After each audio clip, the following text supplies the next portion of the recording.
When the British dared to attack the neutral French forces stationed at Mers El Kebir in Algeria, the French sailors refused to surrender their ships and suffered significant damage and losses.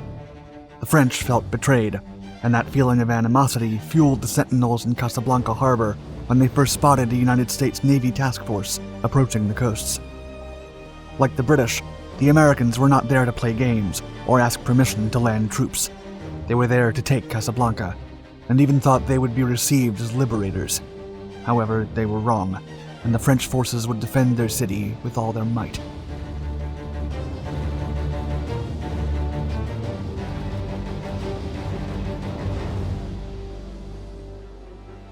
Operation Torch.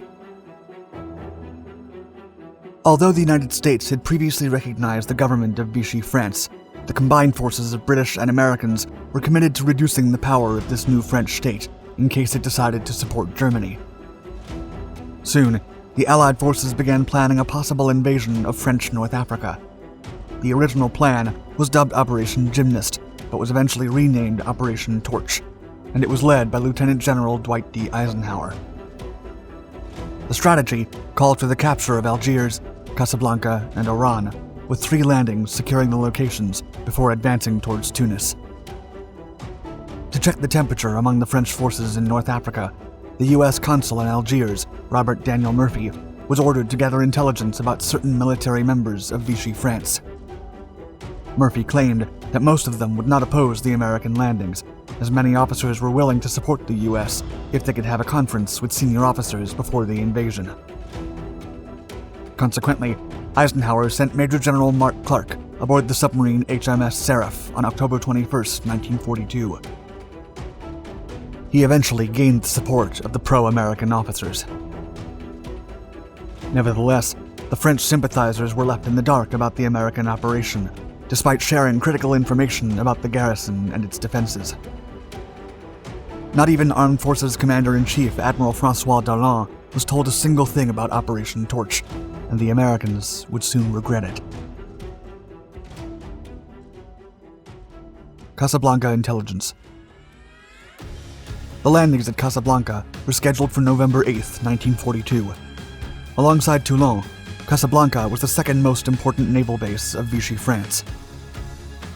According to the intelligence gathered, the French forces in Casablanca were led by Vice Admiral Félix Michelier, who had not been told about any communication with the Americans and was willing to defend French soil from any threat.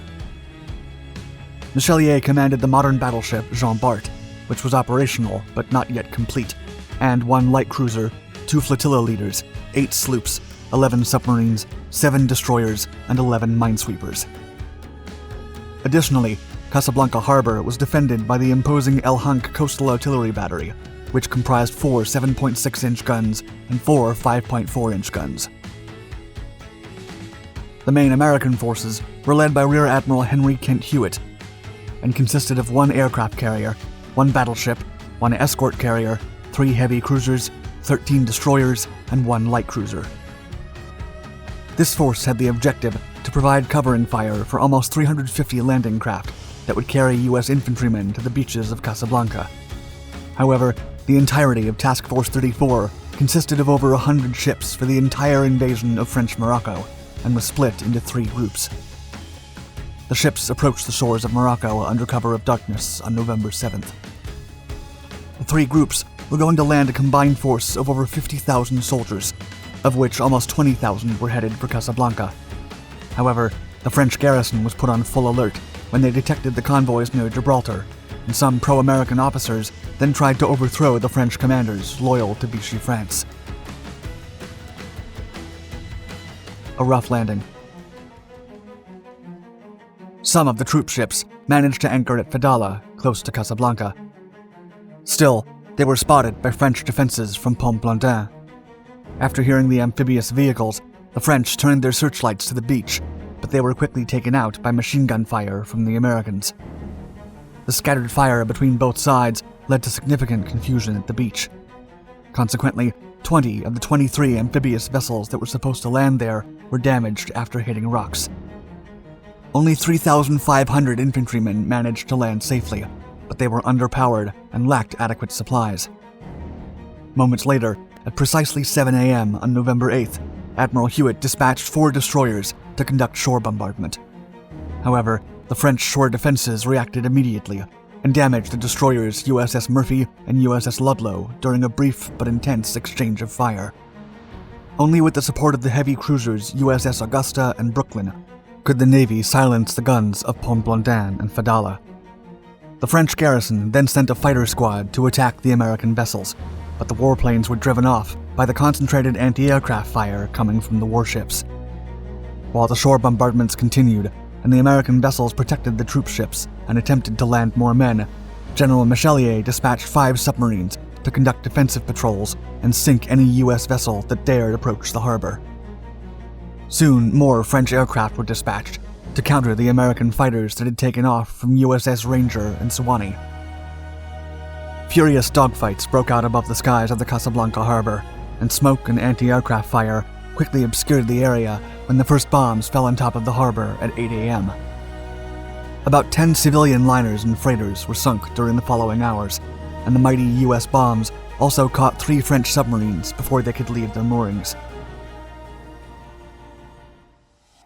The French fight back.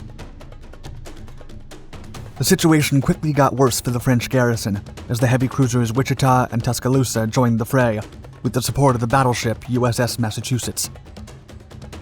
Although not fully operational, the French battleship Jean Bart opened fire as soon as Massachusetts came into range.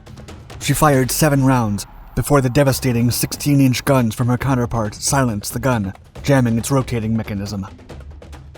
The combined strength of the U.S. Navy vessels began to concentrate their fire on the El Hunk battery, and at 9 a.m., the French 2nd Light Squadron abandoned the harbor under cover of a thick smokescreen to go after the U.S. troop ships that had anchored at Fadala. However, they were soon attacked by U.S. aircraft and intercepted by more hostile ships. A sea battle then broke out between both sides. From 11 to 12, more ships and submarines joined the fray, and the French ships were soon outgunned and outnumbered. The destroyer Milan had to be beached during the retreat, while Foucault and Bourlanais went to battle against USS Massachusetts and Tuscaloosa. Foucault sank soon after. The French light cruiser Primauguet and 3 destroyers, Albatros, Frondeur, and Brestois, joined the fight to assist their comrades, but more U.S. Navy ships attacked from other positions. USS Brooklyn and Augusta then showed up to continue putting pressure on the overwhelmed French sailors, which fired salvo after salvo across all cardinal directions. The French destroyer Albatros had to be beached, while Primauguet made it back to Casablanca but was deemed unfit for combat. Meanwhile, the other 2 destroyers capsized with heavy losses. Ultimately, the French accomplished their objective of destroying more than half of the 350 American landing craft and preventing the U.S. Army from landing more than 4,000 soldiers and supplies. Casablanca surrenders. By November 9th, furious winds and violent 6-foot waves had made it difficult for the Americans to land more infantrymen and unload supplies. Those who had made it and secured a beachhead had a rough night, with little ammunition and no resources. Food, water, and medical supplies for the wounded were scarce.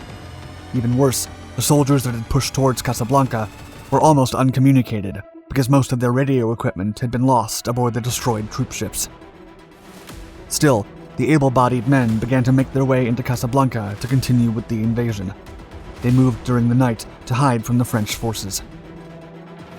On the morning of November 10th, 2 French minesweepers opened fire on the U.S. soldiers advancing towards the harbor. USS Augusta and 2 destroyers went after them, but had to retreat when the newly repaired turret of Jean Bart targeted them. Hours later, the powerful ship was finally silenced by the bombs of American SBD Dauntless dive bombers. The surviving French submarines then conducted unsuccessful attacks against the American task force, with lackluster results, firing several torpedo salvos against them, but failing to score any hits. Consequently, Casablanca surrendered on November 11th, when Michelier realized he had no more ships or men to conduct a successful defensive operation. Aftermath. The overwhelmed and outmanned French garrison fought bravely. Over 75% of the U.S. supplies were still on the ships, and only about 5,000 of the expected 20,000 men managed to land on the shores of Casablanca. During the evening, the feared German submarines U-173 and U-130 continued to inflict as much damage as possible to the U.S. Navy ships in the area. U-173 swiftly torpedoed the oiler Winooski, the troop ship Joseph Howe's, and the destroyer Hambleton. Then, at midday on November 12th, U-130 approached 4 troop ships and sank them with torpedo salvos. Shortly after that, the 2 submarines left Casablanca, realizing nothing could be done to defend it from the already established American presence. While retreating, U-173 was intercepted and sunk by Navy destroyers, and Casablanca had surrendered for good.